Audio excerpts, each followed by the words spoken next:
اس کو دیکھ کر کے بھائی اتنے بجے سے اتنے بجے تک جو پانچوں نمازیں آ جائیں، آپ وقت کا اجارہ کر لیں. اب آپ امام صاحب کو جب طے ہو جائے دونوں طرف، پتہ ہو کہ یہ ہیلا ہو رہا ہے، بے شک پتہ ہو دونوں کو، تو اب یہ کہ یہ ہو گئی ترکیب اجارے کی. اب اس کو آپ امام صاحب کو بول دیں کہ آپ نے 5 نمازیں بھی پڑھانی ہے، جمعہ بھی پڑھا دیا کریں، بیان بھی اس میں فرمائیں، بڑی راتوں کو بھی بیان کرنا ہے آپ نے، یا روزانہ درس حدیث یا درس قرآن بھی آپ نے کرنا ہے، روزانہ عشاء کے بعد بھائی ایک مسئلہ بھی ہمیں آپ بتا دیا کریں، جمعے کے بیان میں بھی وضو کا غسل کا طریقہ ہمیں سکھایا کریں. یہ ساری آپ اس کو ڈیوٹیاں لکھ کر دے دیں، مدینہ مدینہ ہو جائے گا. اور امام کا امام اور نماز کی نماز، ثواب کا ثواب، تنخواہ کی تنخواہ، سب ہو جائے گا. آپ کا یہ مطلب یہ کہ یہ یہاں اپنا وقت بیچے، نہ کہ وہ کام بیچے جس کو اس نے کرنا ہے. اس کو یوں کہا امامت کی جائے اجرت جائز ہے، میں نے امامت کی اجرت کو ناجائز نہیں کہا. اگر ثواب کے طلبگار ہیں، اسی طرح مؤذن صاحب بھی کر سکتے ہیں کہ وقت کی اجرت طے کر لیں تو انشاءاللہ اس کو ثواب ملے گا. مدرس بھی کر سکتے ہیں. ہمارے ترکیب ہے دعوت اسلامی میں، یہ ترکیبیں ہیں کہ ہمارے یہاں یہی کوشش ہوتی ہے کہ ہم وقت کی اجرت طے کرتے ہیں، پھر اس کو تدریس وغیرہ کام سونپتے ہیں. پھر بھلے مسجد میں ہی بیٹھ کر تدریس کام اس کو سونپ دیں، مسجد میں پڑھاؤ، ورنہ مسجد میں پڑھانے کے پھر الگ مسائل ہیں. تو پھر ایسا نہیں ہے کہ یہ اگر کمیٹی سے کوئی وقت کا اجارہ کرتے ہیں تو وہ پھر تو مرضی ہے، وہ جو بولے گا کام کرنا پڑے گا. بس کرے. اب جیسے ہمارے یہاں فیضان مدینہ میں امام صاحب ہیں، مدنی ہے، درس نظامی کیے ہوئے ہیں، ٹھیک ہے نا. اچھا، ان کا ہم نے اسی طرح اجارہ کیا ہے تو مدنی تربیت گاہ پہ بھی بیٹھے رہتے ہیں اور نماز کے بعد نماز آگے پڑھا دیتے ہیں. اچھا، جو ان کو مدنی کام کرنے ہوتے ہیں وہ بیچارے کرتے رہتے ہیں. مدنی ماحول کے مدنی حلیہ والے ہیں، تو ہم نے ایسا امام رکھا ہوا ہے سوچ سمجھ کے کہ وہ سب کرتا ہے کام. تو وقت کی اجرت اس کی طے، تو اس کا شوق بھی ہے، وہ جذبہ ہے، اس کا کام کر رہا ہے. مدینہ مدینہ ہے، ثواب کا ثواب ہے. تو یہ اب یہ ذہن بنانے کی ضرورت ہے. ایک بار میں نے بول دیا، اب یہ سب کو یاد بھی رہ جانا ضروری نہیں ہے. اچھا، سب اس پر عمل کریں، اتنا جذبہ ہونا بھی ضروری نہیں ہے. اچھا، اب امام صاحب آئے اور انتظامیہ نہیں آئی تو مسئلہ، انتظامیہ آئی، امام صاحب کو سمجھانا مسئلہ، یہ تو مسائل ہوں گے. لیکن یہی باتیں اگر آپ جاننا چاہیں نا، یہ تراویح کی اجرت کے تعلق سے فیضان سنت جلد اول میں فیضان رمضان ایک باب ہے، اس میں تراویح کا باب ہے، فیضان تراویح. اس میں یہ تراویح کے ہیلے کا مفصل طریقہ لکھا ہوا ہے سب، یہ اس میں مل جائے گا. تو وہ تراویح کے مسئلے پر انشاءاللہ جو ہے، یہ امید ہے کہ دیگر مسائل میں بھی آپ کو وہ مدد مل جائے گی. جو اہل علم ہوتے ہیں نا، ان کے لیے سمجھنا دشوار ہوگا بھی نہیں، اور میں نے جو بتایا تو ان کو پہلے سے پتہ بھی ہوگا. اسی طرح اگر یہ کہ کوئی امام اگر تنخواہ کو اپنی مجبوری سمجھے تاکہ اپنے آپ کو سوال سے بچائے کہ ہاتھ پھیلانا نہ پڑے، بال بچوں کی خدمت کر سکے، وہ ماں باپ کی خدمت کرنے کے لیے وہ تنخواہ لیتا ہے امام، یہ ہیلا نہیں کرتا، مگر ان نیتوں کے ساتھ وہ تنخواہ لیتا ہے امام یا مدرس یا مؤذن، اور واقعی وہ یہ اس کے دل میں یہ ہے کہ اگر میرے کو یہ ضرورتیں نہ ہوتی ماں باپ اور میرے اپنے مسائل اخراجات کے، تو میں وہ تنخواہ نہ لیتا، مگر میری مجبوری ہے کہ میرے کو ماں باپ کو پیش کرنا ہے، بال بچوں کے لیے بھی ضروری ہے، اور محتاجی سے بچنا ہے کہ سوال نہیں تو کرنا پڑے گا، ہاتھ پھیلانا پڑے گا، یقیناً اس میں ذلت تو ہے نا اس میں، تو اس لیے میں تنخواہ لیتا ہوں. اور اب باقدر ضرورت، حریص بن کر نہیں، باقدر ضرورت اگر لیتا ہے تب بھی امید ثواب ہے. علامہ شامی رحمۃ اللہ تعالی علیہ نے اس کے بارے میں کافی لکھا ہے، اور یہ ریاکاری نامی کتاب ہے مکتبۃ المدینہ کی، اس کے صفحہ نمبر 50 سے لے کر 54 آپ لکھ لیں، اس میں اس مسئلے کی تفصیل ہے. صفحہ نمبر 50 تا 54، 50 to 54 پیج نمبر. تو آپ اخلاص کے ساتھ کوشش کریں گے آپ کا کام پہلے سے بہتر ہو جائے گا. امامت آپ کی کہیں نہیں جاتی، مصلی آپ کا کہیں نہیں جاتا، تراویح آپ کی کہیں نہیں جاتی، قرآن خوانی میں شرکت آپ کی کہیں نہیں جاتی، تدریس آپ کی کہیں نہیں جاتی. تھوڑی سی ترکیب بنانے سے وہ سب یعنی کہ احسن طریقے پر آپ انجام دے سکیں گے، اور جو رقم ملے گی وہ بھی صاف ستھری، اور سب مدینہ مدینہ ہو جائے گا. ہمارے یہاں فیضان مدینہ میں یہی ترکیب ہے کہ سب جگہ اجارہ وقت کا ہوتا ہے، امامت بھی وہ کرتے ہیں، اور جہاں جہاں مدنی تربیت گاہیں عام طور پہ فیضان مدینہ میں ہوتی ہیں تو وہاں بھی وہ خدمت کرتے ہیں. تو آپ کا امام مدرسہ بھی پڑھائے گا. پھر آپ تنخواہ میں ایسی گنجائش رکھیں کہ اگر اس کو امامت مثال کے طور پر آپ 10,000 دیتے تھے اور اس کو بچے پڑھانے کے 2,000 مل جاتے تھے، تو آپ 12,000 میں وہ ہلا کر لیں تاکہ اس کو صدمہ بھی نہ ہو، اور آپ یہ فی سبیل اللہ پڑھائے بچوں کو اور ثواب ملے گا، اس کو آپ کو بھی ثواب ملے گا. اس طرح ہیلے کریں گے تو مدینہ مدینہ ہو جائے گا، سب مکہ مدینہ ہو جائے گا، بقی بقی ہو جائے گا انشاءاللہ. جنت جنت ہو جائے گا. جنت پہ تو جانا ہے انشاءاللہ آقا کے صدقے میں، مگر براستہ مدینہ. باغ جنت میں محمد مسکراتے جائیں گے، پھول رحمت کے جھڑیں گے، ہم اٹھاتے جائیں گے انشاءاللہ. باپا یہ وقت کا جو اجارہ کریں گے تو اس میں ظاہر ہے کہ پھر جب وہ کمیٹی کے جو ذمہ دار ہوتے ہیں، پھر یہ امام صاحب سے جو وقت کا اجارہ کریں گے تو پھر ان کا جو کام ہوگا وہ بھی تو مطلب منصب کے مطابق ہی لیں گے نا.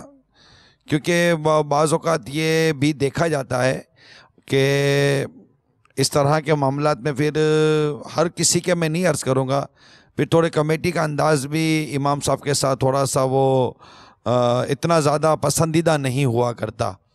تو اب جب اس طرح یہ وقت کا اجارہ ہو جائے گا تو بولیں گے ٹھیک ہے تم نے تو اجارہ اسی کام کا کیا تھا کہ اب تم یہ کام کرو، تو وہ کام جو اس کے منصب کے مطابق ہوگا وہ دینا چاہیے.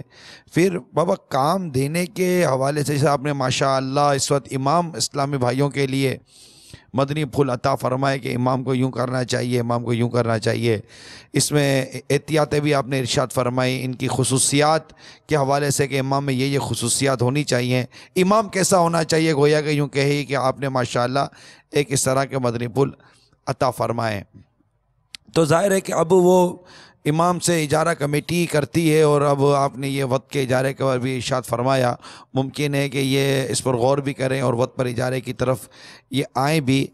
تو کمیٹی کو اس طرح امام حضرات کے ساتھ وقت کا اجارہ کر کے کیسا انداز اختیار کرنا چاہیے گا؟ وہ تو وقت دے چکا، وہ تو پورے کے پورا اس کے بعد گھنٹے آ گئے اور آپ یہ بھی کر لو، یہ بھی کر لو، یہ بھی کر لو، ہم آپ کو تنخواہ دیتے ہیں. تو کچھ کمیٹی کے حوالے سے مدنی پھول اگر آپ کے ذہن میں ہیں کہ ان کے منصب کے مطابق ذمہ داری دی جائے اور کام دیا جائے، پھر کام دینے کا انداز کیا ہونا چاہیے، وے آف ٹاکنگ جس کو ہم کہتے ہیں وہ کیا ہونی چاہیے، اگر اس متعلق بھی کچھ آپ کی بارگاہ سے مدنی پھول ملیں. اس میں ایسا ہے کہ انزل الناس منازلہم، لوگوں سے ان کی منزلوں کے مطابق، ان کے منصبوں کے مطابق، ان کی حیثیتوں کے مطابق سلوک کرو. تو جیسے کہ اب سید ہے، سید کا اپنا منصب ہے، اور سید سے خدمت گاری کا کام لینا جائز ہی نہیں ہے، ناجائز ہے. خدمت گاری مثلا یہ کہ اپنے پیر دبوانا یا وہ گھر میں جھاڑو پوچھے لگوانا، تو نالیاں صاف کروانا، اس طرح کے جو ذلت کے کام ہیں وہ سید سے لینے کی اعلیٰ حضرت نے ممانعت فرمائی ہے. فتح رضویہ میں کوئی ناجائز لکھا ہے. تو ابھی امام تو اپنی جگہ پر اس کا منصب ہے، تو امام سے بھی اس کی صرف شان کے مطابق کام لیا جائے گا. امام کی شان یہ نہیں کہ وہ جھاڑو لگائے، ٹھیک ہے، اگر اپنے شوق سے وہ لگاتا ہے مسجد میں جھاڑو تو میں سمجھتا ہوں کہ سعادت کی بات ہے، لیکن اس کو کمیٹی اس کا مکلف نہ کرے کہ جھاڑو لگانا فی نفسے ہی یہ معیوب سا کام ہے. امام سے وہ اندر چھوڑے کہ ہیلا ہے، ہیلا ہوتا ہے کہ وہ کام اس سے امامت کا ہی لینا ہے، یا اس کے منصب کے مطابق واضح و نصیحت مسائل بیان کرنا جبکہ اس کا اہل ہو. وہ قرآن کی تعلیم، بچوں بڑوں کو تعلیم دے، بالغان کا مدرسہ چلائے عشاء کے بعد، یہ بھی مدینہ مدینہ اگر ہے تو یہ سب جو کام دے نا انتظامیہ، تو یہ لہجہ جو ہے وہ تحکمانہ نہ ہو بلکہ ملتجیانہ ہو. امام صاحب کو حکم نہ دے، امام صاحب کی خدمت میں عرض کرے. جب کمیٹی عرض کرنا سیکھ جائے گی نا تو امام صاحب کی طبیعت پر جو کام گراں گزرتا ہوگا نا وہ بھی کر گزریں گے، کیونکہ ہے فلاح و کامرانی نرمی و آسانی میں، ہر بنا کام بگڑ جاتا ہے نادانی میں. ڈوب سکتی ہی نہیں موجوں کی طغیانی میں، جس کی کشتی ہو محمد کی نگہبانی میں. صلی اللہ تعالی علیہ وسلم. صلو علی الحبیب صلی اللہ تعالی علی محمد. السلام علیکم ورحمۃ اللہ وبرکاتہ. وعلیکم السلام ورحمۃ اللہ وبرکاتہ. ماشاءاللہ دعوت اسلامی دن بدن عروج پر ہے. اللہ تبارک و تعالیٰ اس کو مزید عروج عطا فرمائے، اور ہماری یہ دعا ہے اللہ تبارک و تعالیٰ آپ کو درازی عمر عطا فرمائے. میری یہ عرض تھی آپ کی بارگاہ میں کہ مبلغین حضرات درس بھی دیتے ہیں، مدرسہ بالغان بھی دیتے ہیں، لیکن ان کا رویہ کچھ امام کے ساتھ اور کمیٹی والوں کے ساتھ درست نہیں ہوتا. تو براہ کرم اس کے بارے میں وضاحت عطا فرما دیں. اب مبلغین کا تو درست نہیں ہوتا، اور پھر بھی دعوت اسلامی نے ترقی کر گئی، اور اتنی مسجدوں میں درس ہو رہا ہے، اتنی مسجدوں میں سینکڑوں ہزاروں جگہ پر درس ہو رہے ہیں، بالغان کے مدرسے چل رہے ہیں. تو ایسا نہیں کہ آپ نے دیکھو جزم کیا کہ مبلغین کا رویہ امام کے ساتھ نہیں ہوتا. اب یہ کہ میں یہ کہوں گا ہوش میں جو نہ ہو وہ کیا نہ کرے. اگر سوال میں یوں ہوتا نا کہ بعض مبلغین کا رویہ صحیح نہیں ہوتا تو سوال درست ہوتا. تو چلیے بعض مبلغین پر اپنے آ جاتے ڈن کرتے ہیں کہ سب مبلغین ایسے نہیں ہوتے. ہم نے تو مطلب اپنے مدنی انعام میں، اگر آپ کو یقین نہ آئے تو مدنی انعام کا رسالہ پڑھیں، اس میں JB سائز کا ہے، مدنی انعامات پڑھیں بھی. یہ آپ کو بہت انشاءاللہ آپ کے لیے معلومات کے لیے بہت اچھے رہیں گے، اور عمل کرنے کے لیے بہت. دیکھیں یہ 72 مدنی انعام، اس میں ایک مدنی انعام نمبر 62، اس میں ایک لکھا ہوا ہے ہر مہینے اپنی مسجد کے امام کو 112 روپے یا کم از کم 12 روپے نذرانہ پیش کریں. اپنی برادری کی ہمدردی تو آپ دیکھ رہے ہیں نا، میں کرتا چلا جا رہا ہوں. ان کو جو مدنی پھول دے رہا ہوں بھی ہمدردیاں ہی ہیں. کسی کو غصہ بھی آ رہا ہو، لے ہم کو سکھانے بیٹھ گیا، یہاں کہاں آ کر پھنس گئے. یہ بھی معلوم تھا مسئلہ، وہ بھی معلوم تھا. تو پھر بھی معافی چاہتا ہوں کہ اب میرے کو بولنے دیں. اب بوڑھا ہو گیا ہوں، مجھے سن لیا کریں. اگر کوئی بات بار خاطر ہو تو میں ہاتھ جوڑ کے معافی مانگ لیتا ہوں کہ معاف فرما دیں. تو خیر 112، اور جس سے نہ بن پڑے وہ کم از کم 12 روپے ہی دے دے.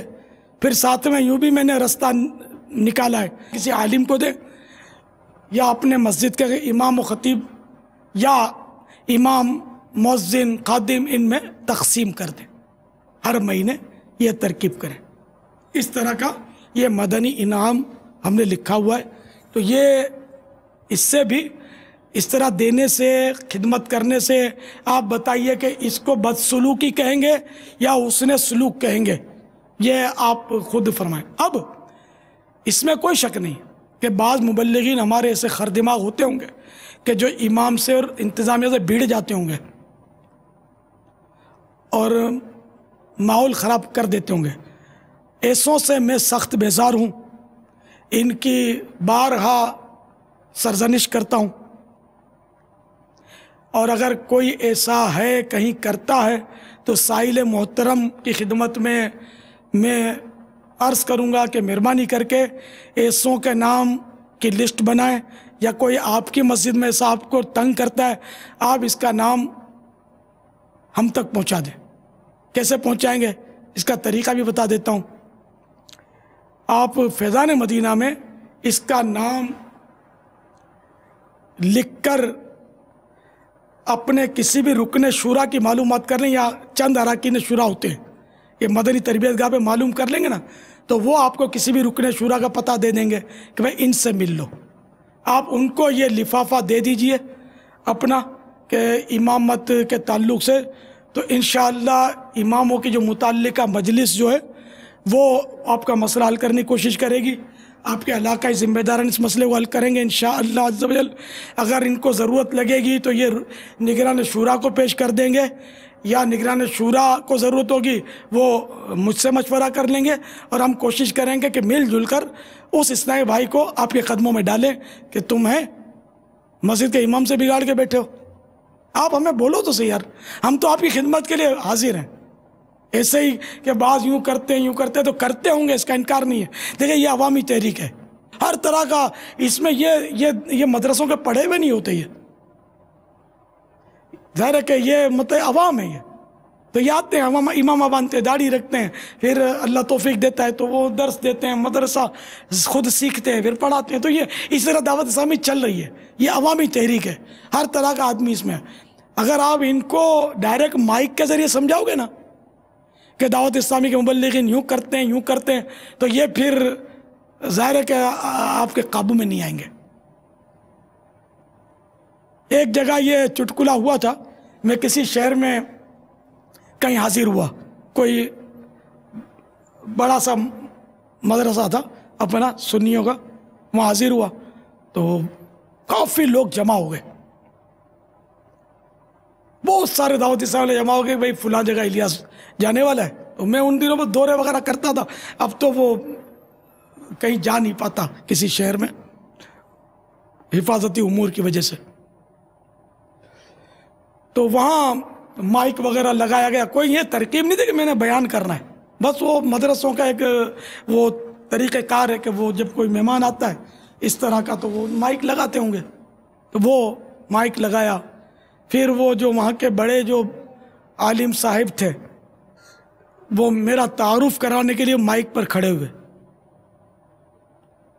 اگرچہ میرا وہ خوش فہمی ہے کہ مجھے مطلب کوئی ایسا نہیں تھا جو مجھے جانتا نہ ہو وہاں جو جمع ہوئے تھے، لیکن تعارف کرواتے اپنے ٹریک سے وہ ہٹے، ٹریک سے تھوڑا ہٹے، اور وہی جو ابھی سوال میں کہا گیا نا کہ مبلغین وہ ائمہ کے ساتھ بدتمیزی کرتے ہیں، فلاں کرتے ہیں، اسی طرح انہوں نے بھی وہ کچھ گل افشانی شروع کی. اب یہ میرا تعارف اور میری کھچائی سمجھے، یہ دونوں کر کے یہ تشریف فرما ہوئے. اب مجھے حکم دیا، میں اب مائک پر حاضر ہوا اور اپنی کھچائی سن کر یہ میری ایک عجیب نیچر ہے کہ مجھے غصہ بہت کم آتا ہے، بہت کم. میں بڑی بڑی کھچائیوں سے گزرا ہوں الحمدللہ. میں کوشش کرتا ہوں، میں سنبھال لیتا ہوں معاملات کو موقع کی نزاکت کے حساب سے. یہ قدرتی اللہ تعالیٰ جس کو عطا کر دے. کبھی کبھی آدمی غصہ آ بھی جاتا ہے، کیس خراب بھی ہو جاتا ہے. تو بہرحال یہ کہ میں مائک پر آیا، میں نے علماء کے فضائل وغیرہ بیان کیے.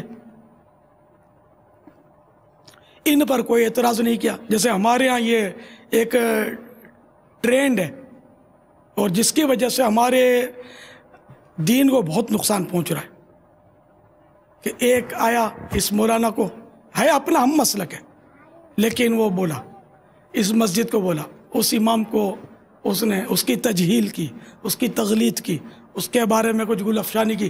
یہ کہیں کہیں ایسے مناظر ہیں ہمارے ہاں جس کی وجہ سے پھر وہ اتنے کے اتنے رہتے ہیں اور گروپوں میں ٹولیوں میں بٹے ہوئے ہیں، اور یہ بیچارے مطلب ترقی نہیں کر پاتے، اور غیبتوں، تہمتوں، بدگمانیوں کا وہ گناہوں کا سلسلہ ان لوگوں کے یہاں رہتا ہے. ایسے ہیں بعض ہوتے ہیں، جو میں کہتا ہوں آپ سمجھ رہے ہیں، جو کہ سخت معیوب، سخت مضر مسلک اور اپنے پاؤں پر کلہاڑا مارنے کے مترادف ہے. سب اماموں کو تو ایک ہونا چاہیے، سنیوں کو سب کو ایک اور نیک ہو جائیں. سیسا پلائی ہوئی دیوار کی طرح باطل کے آگے سفار آ رہے ہیں، باطل ٹکرائے آپ سے تو پاش پاش ہو جائے. لیکن بعض ایسا بیچارے نہیں کر پاتے. خیر میں نے تو کوئی ان پر کرٹیسائز نہیں کیا، کوئی تنقید نہیں کی. میں نے جو علماء کی فضیلت وغیرہ احترام اور جو مجھے بولنا تھا چند منٹ بول کر میں آ گیا. اب مجھے وہ میں تو مہمان تھا تو مجھے وہ لے جایا گیا.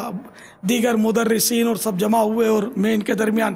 پھر کھڑکیاں کھلی تھی وہ کمرے کی جس میں مکتب میں جس میں میں بیٹھا تھا. اتفاق سے کھڑکیوں پر جام ہو گئی پبلک. امام ہر طرف تھے, کچھ اندر بھی گھس گئے تھے. تو پھر میں نے وہ نجی طور پر اس طرح بیٹھ کر, جو دوسرے بھی حضرات تھے جو وہ بھی قابل احترام تھے, میں ان کا احترام کرتا ہوں, لیکن وہ جو فرما گئے تھے نا مائک پر, تو میں نے ان سے یہ عرض کیا, میں نے کہا دیکھیے یہ جو دیکھ رہے ہیں نا اس وقت مجھے, سب بھیڑ کر دی ان لوگوں نے, ان میں کوئی بدماش ہوگا علاقے کا, کوئی ڈاکو ہوگا, کوئی پولیس والا ہوگا, کوئی فوجی, کوئی اسٹوڈنٹ ہوگا کالج کا, کوئی نوکر ہوگا, کوئی تاجر ہوگا. ان میں ایک بھی آپ کو درس نظامی سے مشرف نہیں ملے گا, ان میں ایک بھی عالم دین اور مفتی اسلام نہیں ملے گا. یہ سب عوام ہیں, اور یہ عوام اس کے ہیں جو ان پر ہاتھ رکھ دے. ان کو آپ شفقت سے ہاتھ پھرائیں گے, یہ آپ کے قدموں میں لوٹیں گے.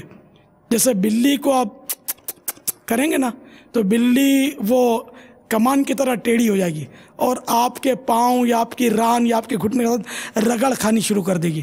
اگر کبھی تجربہ نہیں کیا نا تو آپ تجربہ کر لیجئے گا کہ الیاس یہ کیا بول رہا تھا, کہ ایک بے زبان حیوان بھی پیار کی بولی سمجھتا ہے. تو وہ بھاگ جائے گی, اب یوں کریں گے تو بھاگ ہی جائے گی نا وہ. تو میں نے کہا آپ اس کو ہڑ ہڑ شش کریں گے نا تو یہ سب بھاگ جائیں گے, آپ کے خلاف ہو جائیں گے. تو آپ مائک پر ان کو سمجھائیں گے نا تو ان کی سمجھ میں نہیں آئے گا. ایسی باتیں انفرادی کوشش کی جاتی ہے, محبت سے اکیلے میں سمجھائی جاتی ہے. اگر میں بھی اس طرح کرنا شروع کر دوں گا نا, ان کو مائک پر ڈانٹ ڈپٹ شروع کر دوں گا تو یہ سارے بھاگ جائیں گے. میں نے کون سا ان کو تنخواہ دیتا ہوں میں کہ جو انہوں نے امام میں باندھ لیے. تو دیگر جو تھے نا وہاں, ان کی بھی سمجھ میں آیا, یہ بھی خاموشی سے سنتے رہے. اور یہ آخری عمر تک یا جب تک میری ملاقات رہی, اب تو برسوں سے زیارت نہیں ہوئی مجھے, وہ مجھ سے سیٹ ہی رہے, محبت کرتے رہے, بڑی محبت کرتے رہے. بہت یعنی کہ میں صحیح عرض کرتا ہوں, بہت محبت کرتے رہے. میرا وہ انفرادی طور پر ان کو سمجھانا بہت سمجھ میں آ گیا. میرا حسن ظن ہے کہ اگر میں مائک پر ان کو سمجھاتا نا, ان کی کاٹ کر دیتا, میرا بگاڑتے کیا. میرے امامے والے سینکڑوں جمع ہو گئے تھے, ان کے تو اتنے سے تھے. لیکن میرے کو اپنے اتنے ساروں پر ناز نہیں تھا, مجھے ان کے اتنے بھی چاہیے تھے کہ یہ اتنے بھی میرے ہو جائیں. یہ جنہوں نے مائک پر آج میری کاٹ کیا, یہ بھی میرا ہو جائے. میرا یہ درد ہے.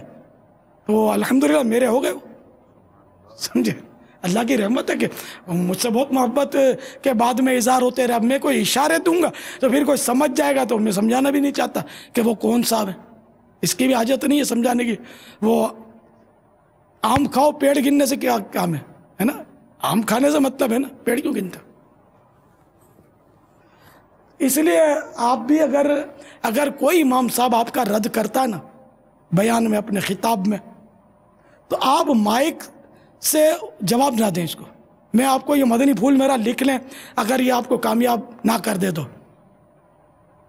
آپ مائک پر نہ بولیں.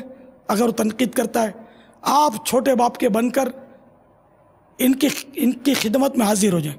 ہاں بالکل, بھلے آپ بڑے ان سے, یعنی کہ میں ان کو اپنا کرنے کا طریقہ بتاتا ہوں. آپ عاجزی کے ساتھ چلے جائیں کہ پتہ چلا تھا کہ آپ نے وہ یوں فرمایا, تو آپ کی غلط فہمی ہے. بات میں نے یوں نہیں اور یوں کی تھی, یوں نہیں, یوں مسئلہ تھا. یا اگر غلطی تھی تو آپ اعتراف کر لیں کہ ہاں واقعی میری ذرا بے احتیاطی ہو گئی تھی. آپ کا بہت بہت شکریہ. میں انشاءاللہ آئندہ خیال رکھوں گا. آپ کو جو مجھ سے تکلیف پہنچی آپ مجھے معاف کر دیں. آپ ہاتھ جوڑیں. وہ اگر آپ کے پاؤں پکڑ کر معافی نہ مانگے تو مجھ سے کہہ لینا. اگر آپ نے مائک پر اس کا رد کیا نا کہ اس نے میرے بارے میں یوں کی, میں اس کو جانتا ہوں یہ کیسا ہے, آپ کی ایک پول گولی آپ نے اس کے 10 پول کھول کر رکھ دیے، اب دوسرے دن وہ آپ کے 50 پول کھولے گا، پھر ایک دوسرے کے عقیدت مند جمع ہوں گے تو وہ مکہ بازی یا لاٹھی بازی، اب تو فائرنگ ہوتی ہے، یہ ہوگا، اور پولیس فریقین کو بند کرے گی، ان کی موج ہو جائے گی، کیا کریں؟ تو اس لیے اس طرح کے معاملات میں ہاتھ جوڑ کے درخواست کرتا ہوں کہ جذبات میں نہ آیا کریں، کوئی آپ کا رد کرے، کوئی مخالفت کرے، میرے خلاف کتنا لکھا گیا، کتنے اشتہار دیواروں پہ لگے،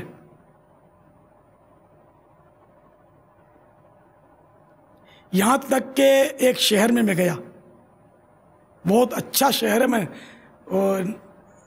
پتہ نہیں نام لینا چاہیے نہیں لینا چاہیے مجھے، تو میں ابھی ڈرتا ہوں نام لینے کے لیے، وہ شہر اتنا مشہور ہے، ہماری عقیدتوں کا مرکز ہے وہ شہر، اس کے دیوار پر میں نے دیکھا کہ الیاس قادری جواب دو،